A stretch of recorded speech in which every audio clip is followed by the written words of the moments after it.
Madurai style mutton உப்பு கறி வாங்க எப்படி செய்யலான்னு பார்க்கலாம். நான் வந்து ஒரு 1/2 kg பக்கம் எடுத்து வச்சுருக்கேன். இதுக்கு தேவையானது 1/2 கிலோ சின்ன வெங்காயம், ஒரு 10 பச்சை மிளகாய், 3 தக்காளி, இஞ்சி வெள்ளைப்பூடு உரித்து வச்சுருக்கேன். அதுக்கப்புறம் கறி தண்ணி பார்த்துக்கோங்க. இது வந்து ரசத்துக்குங்க, உப்பு கறிக்கும் ரசத்துக்கும் தாங்க நல்லா டேஸ்ட்டாக இருக்கும். நான் வந்து இப்போ நல்லா கறியெல்லாம் வேக வச்சு உப்பு, மஞ்சத்தூள், தேவையான அளவு கொஞ்சம் போல் ஜீரகம் எல்லாம் போட்டு ஒரு செம்பு தண்ணி ஊற்றி வேக வச்சுருக்கேன். இது மதுரை சைடு பார்த்துக்கோங்க, ரொம்ப ஃபேமஸ்ங்க இந்த கறி. வெறும் சாதத்தில் கூட அப்படியே சுட சுட போட்டு அந்த சுடு சாதத்தில் போட்டு சாப்பிட்டோம்னு நினச்சிக்கோங்களேன், அவ்வளோ டேஸ்ட்டாக இருக்கும். இப்போ கறி தண்ணியில் கொஞ்சமாக வந்து புளியும் தக்காளியும் வந்து ஊற வச்சுருக்கேன். ஒரு பக்கம் பார்த்துக்கோங்க, உப்பு கறிக்கு வந்து தாளிப்பு தான், ஹோல் கரம் மசாலா போட்டு கொஞ்சமாக சோம்பு போட்டிருக்கேங்க. நல்லா பொரிஞ்சு வந்ததுக்கப்புறம் அந்த நம்ம வெங்காயம் பச்சை மிளகாய் இருக்கு இல்லையா, அதை நல்லா போட்டு நல்லா கொஞ்சம் பொன்னிறமாக வர்ற வரைக்கும் நல்லா வணக்கி விட்டுட்டு, அதுக்கப்புறம் தக்காளியும் அந்த இஞ்சி வெள்ளைப்பொடி தட்டி வச்சுருக்கேன் இல்லையா, அதையும் போட்டு கொஞ்சம் நல்லா பச்சை வாசனை போக நல்லா வதக்கி விட்டுருக்கேங்க. ஒரு பக்கம் பார்த்துக்கோங்க, நல்லா கறி வெந்துருச்சு. அதையும் பார்த்துக்கோங்க, எடுத்து தனியாக எடுத்து வச்சுட்டேன்.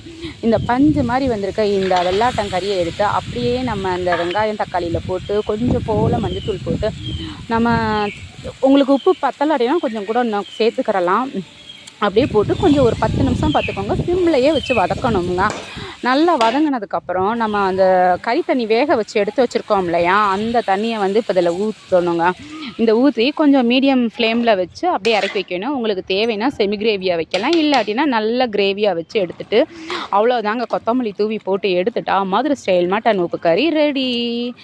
அந்த நல்லி எலும்பு காட்டினேன் இல்லையா, என் ஆத்துக்காருக்கு ரொம்ப பிடிக்கும், அதான் அதை எடுத்து காட்டினேன். அப்புறம் ரசம் ஒரு பக்கம் ரெடி ஆயிடுச்சுங்க. இப்போ வாங்க உங்களுக்கு நான் எப்படி சாப்பிட்டு காட்டுறேன், எப்படி நான் டேஸ்ட்டாக இருக்குன்னு சொல்லி ரிவ்யூ வரும். எனக்கு வந்து எந்த நான்வெஜ்ஜாக இருந்தாலும் சின்ன வெங்காயம் இல்லாமல் சாப்பிட மாட்டேங்க, பயங்கர சூடு. ஆனால் இது வந்து சுட சுட அந்த சாதத்தில் சாப்பிட்றது தான் அவ்வளோ டேஸ்ட்டாக இருக்கும். சாப்பிட பிடிக்காதவங்களுக்கு கூட, அதாவது இந்த கறி சாப்பிட பிடிக்காதவங்களுக்கு கூட இந்த சாறு ஊற்றி சாப்பிடலாம், அவ்வளோ டேஸ்ட்டாக இருக்கும். நல்லா இருக்குங்க. ஆனால் வந்து எங்கள் அப்பா செய்வாருங்க, செம்ம டேஸ்ட்டாக இருக்கும். எங்கள் அப்பா வந்து சின்ன வயசில் வந்து எனக்கு வந்து இந்த தலைக்கறி இருக்கு இல்லையா, ஆட்டு தலைக்கறி, அது வந்து பிடிக்காதுங்க. அதனால வந்து எங்கள் அப்பா வந்து எனக்கு மட்டும் வந்து தனி கறியாக எடுத்து அதை வந்து உப்பு கறி போட்டு கொடுப்பாரு. செம்ம டேஸ்ட்டாக இருக்கும். அதுவும் அந்த ரசம் கூட வச்சு அந்த சைடிஷாக வந்து உப்பு கறி சாப்பிட்றப்போ அல்டிமேட்டாக இருக்கும். அதுவும் அந்த உப்பு கறியோட சாறு இருக்கு இல்லையா, அதை வந்து அந்த சுடுசோத்தில் போட்டு பிசைஞ்சு சாப்பிடணுங்க.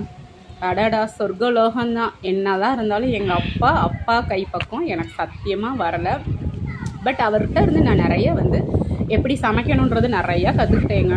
நீங்களும் இந்த மாதிரி செஞ்சு சாப்பிட்டு பாருங்கள், சும்மா வேறு லெவலில் இருக்குது மதுரை ஸ்டைல் மட்டன்.